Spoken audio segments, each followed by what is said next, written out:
Hi, my name is Michaela Broom, and thank you for listening into my podcast today. So, this week we are going to be talking about high stakes testing. We'll be touching on a few different areas in the subject, talking about the history of testing, the STAR test here in Texas, how other countries test, how our current testing is going, and then I'm also going to give my position statement on it, talking about where I stand with high stakes testing. So first off, I want to present my position on high stakes tests here in Texas, specifically, which is the STAR test. So the STAR test stands for the State of Texas Assessment and Academic Readiness. So I do believe that we need assessments to assess a student's growth. I think testing is very necessary, and I don't know how we would track students' progress without it. But I also believe that there needs to be a grade standard as well, on which students are learning. I don't think that you can just tell a teacher, they need to know math. I think there needs to be a specific curriculum for each grade. However, I do not believe in the emphasis that we put on the STAR test here in Texas. I think it is really inappropriate how much stress we put on teachers and students, and I believe that there does need to be change in the way we do testing. I think we can evolve from this. I think it is becoming unhealthy for students and teachers, and that there should be an easier, less stressful way to do testing. I heard this fact the other day and I thought it was absolutely crazy, but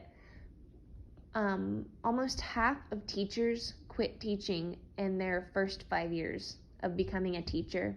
And I think a lot of that has to do with the pressure of being a teacher and the pressure that principals and school districts put on teachers for their STAR test scores. So I want to start off this podcast talking about the history of testing, or the history of testing here in Texas specifically. So obviously, we've been testing each other for thousands of years, but standardized testing as we know it here in Texas started in 1979.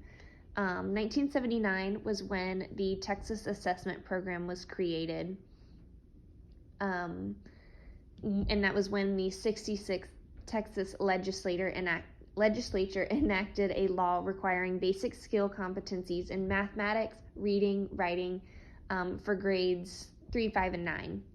So 3rd grade, 5th grade, and 9th grade were the only grades that did testing. So the first high stakes test was the TABS test, which stood for the Texas Assessment of Basic Skills, and this started in 1980, 1 year after the bill was signed in 1979. So from the TABS test, we've evolved to about 4 versions of this. There was TABS, TEAMS, TAKS, STAR, and all of this information comes from the TEA website. They have a section on the historical overview of assessment in Texas, which gives full in-depth information on each change in testing. So each time we changed the test, it explained why and what was changed. So what we have currently is the STAR test, and the STAR test stands for the State of Texas Assessments and Academic Readiness. This was implemented in spring of 2012, and it includes annual assessments for reading, mathematics, grades 3rd grade through 8th grade, writing at 4th grade and 7th grade, science at 5th grade and 8th grade, social studies at 8th grade, and then once you get into high school, it is end of course assessments for the high school courses English 1, English 2, Algebra 1, Biology, and U.S. History. So the STAR test offers many accommodations for special needs children, and for children who are ESL. There are many accommodations that you can use, such as a longer testing time. You can get different fonts, like a larger printed font. you can have like text to speech stuff. I think the biggest issue with the STAR test right now is just the pressure that's put on teachers, which then puts pressure on the students.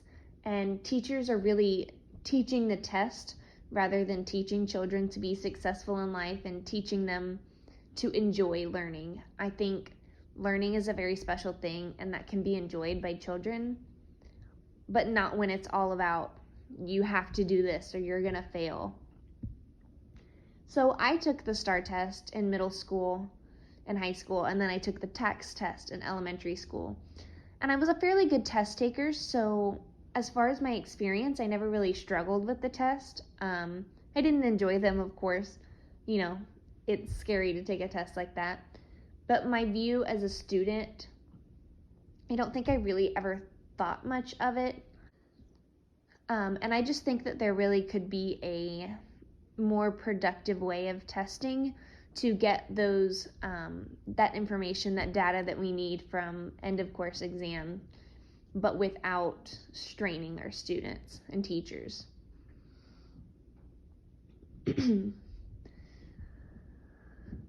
So speaking of being more productive in testing, I want to talk for just a little bit about how other countries around the world do testing. I'm not really going to talk about too many countries, mostly about Finland, because this isn't really what this podcast is about. I just thought it was interesting to have something to compare what we do to compare what we have in Texas to something else. But when I was researching this, every time I typed something in, the first thing that popped up was Finland's education system. How does Finland take standardized testing and all that? So I did a little bit more research into the Finland education system, and it was very interesting. I could probably honestly make an entire podcast just about this country's education and how it works and why it works. It was very interesting, and I think I would like to do some more research on it. So I found an article from the International Education Studies on the varying views of testing in Finland, which was very interesting to read. And I'm just going to read the abstract of the article and then explain it from there. It contained a lot of good information. And like I said, I could honestly make a whole podcast on this article here. So this is the article's abstract. And it says, Finnish students have been among the world's strongest performers on standardized assessment throughout the past decade. Consequently, educators and scholars are interested in how to explain such results. A common explanation, as seen on social media, is that the Finnish educators do not regularly assess their students. This study explores educators' views on the assessment practices in Finnish education. First, the literature on assessment practices in Finland is reviewed. Then, using the narrative inquiry as a research method, Finnish educators' views on assessment practices are examined. The research participants were 2 professors, 2 novice teachers, and 2 pre-service teachers, all connected to the same prominent university-based primary teacher education program in Finland. The narratives of the 6 participants in connection with assessment in Finland's education system highlight the variance in opinions about the international standardized assessment as well as assessment practices at the classroom and school levels. Further participants' narratives reveal the influence students' socioeconomic status may have on teachers' assessment practices. So this was really interesting. So Finland doesn't actually do regular assessment, and the thing that shocked me the most when I was reading this is that Finland doesn't even do formal schooling until the age of 7. And then they don't do any standardized testing till 6 years after. And I think I would totally have to agree on the not testing till they're in middle school part. I don't think high stakes tests should be as much importance in elementary school, but more so like in secondary grades. I think that children should be taught as children and not taught to take a test. The view for the Finnish teachers on testing varied quite a bit, but I would have to say overall they agree with a kind of informal yearly standardized testing. And so as far as Finland having a great education system, I think it works well for them. I'm not so sure how well it would work in America. I think we need kind of our own system, but I think it would be good to take ideas from other countries and kind of work them into what we have now. So bringing it back around to Texas, I want to talk about the recent STAAR test results. I'm going to include this past year's results, so 2020 to 2021, and then the results from 2018 to 2019, because the past 2 years have been all kinds of messed up due to COVID-19. I still want to talk about it though, just because it's where we are currently in Texas. And all of this information is up on the TEA website under the STAAR statewide summary reports. So the 2021 results are for 5.22 million total scored reading and mathematics test, representing an 86% participation rate. And in this analysis, results are combined by subject. So math includes 3rd grade through 8th grade, algebra. Reading includes test for reading in grades 3rd through 8th, and then English 1, English 2. So I'm going to start with the math portion.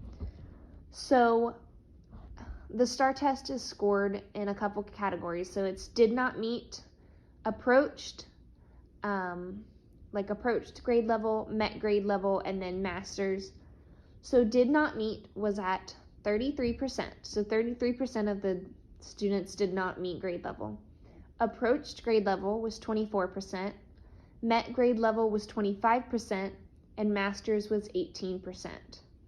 For the math portions of the test, did not meet was 37%. Approached was 28%. Met grade level was 18%, and mastered was 17%. So this year, as I said, was a big struggle. A lot of students didn't take the test. Most of them didn't have an education from online learning. That was very difficult for a lot of kids. But this is where we are currently in our testing with Texas. In 2019, this summary is across all subjects. So the percentages are a little confusing, but 20% across all subjects did not meet grade level. 75% approached grade level. 49% met grade level, and 23% mastered. So like I said, these percentages are the grades all tallied together, so that's why some of them are like higher, like they don't all equal to 100% like the previous year did. So in conclusion to all of this, I think some form of testing is necessary. I don't agree with the way that we do it now. I think there does need to be some sort of change or reform. And if I could change testing, if I were in charge of testing, I would change things and make standardized testing from grades 6 to 11, so 6th to 11th grade, once a year, so at the end of the year, and it would be a cumulative test on what the student is supposed to know that year and how they have progressed from the last year. In 12th grade, I would have them focus on their SATs and ACTs, but in the elementary grades, they would be taught as children and not taught to test. I would also take a lot of pressure off of the test and ensure that there was no funding tied to the test scores, because I think that can make it even worse. And that the test would be for the student's benefit and not for the district. So the results of the test are purely only to find out where the students are and how we can help them get better, how we can help them progress. And that is all I have for today. Thank you so much for listening into this podcast. I had a great time researching all of this. It was very informative, very interesting. And I hope you guys have a great day.